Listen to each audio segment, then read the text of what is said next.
কয়দিন আল্লাহকে বলেছেন আল্লাহ অন্তর পরিবর্তন করে দেন? কয়দিন আল্লাহকে বলেছেন আল্লাহ হিদায়াত দেন? কয়দিন আল্লাহকে বলেছেন আল্লাহ জান্নাতের পথ দেখান? কয়দিন আল্লাহকে বলেছেন গভীর রাতে উঠে আল্লাহ সিরাতাল মুস্তাকিম দেখান? কয়দিন আল্লাহকে বলেছেন আল্লাহ সোজা পথ দেখান?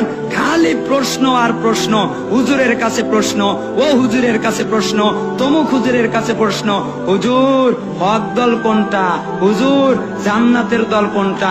আরে ভাই আপনার জন্য তো আছে হক, তো হুজুরের কাছে না, হক তো হুজুরের কাছে না, হক তার কাছে যার কাছ থেকে হক এসেছে, তিনি হচ্ছেন মহান রব্বুল আলামিন। তার কাছে চান, তাকে বলেন, আল্লাহ তাআলা আপনাকে হক পথ চিনিয়ে দেবেন, আল্লাহ তাআলা আপনাকে সঠিক রাস্তা দেখিয়ে দেবেন, আল্লাহ তাআলা আপনাকে সঠিক রাস্তায় চলার তৌফিক দান করবেন। তাহলে আজকের থেকে একটা আমল শিখলাম, সে আমল হলো সব সময় আল্লাহকে বলবো আল্লাহ আপনার দিনের দিকে অন্তর পরিবর্তন করে দেন, আল্লাহ সোজা পথে চলান, আল্লাহ সঠিক পথ দেখান, আল্লাহ জান্নাতের পথ দেখান। কেন? আল্লাহ তাআলা যাকে হিদায়াত দেন তাকে গোমরা করতে কেউ পারে না, আর আল্লাহ তাআলা যাকে গোমরা করে তাকে হিদায়াত দিতে কেউ পারে না।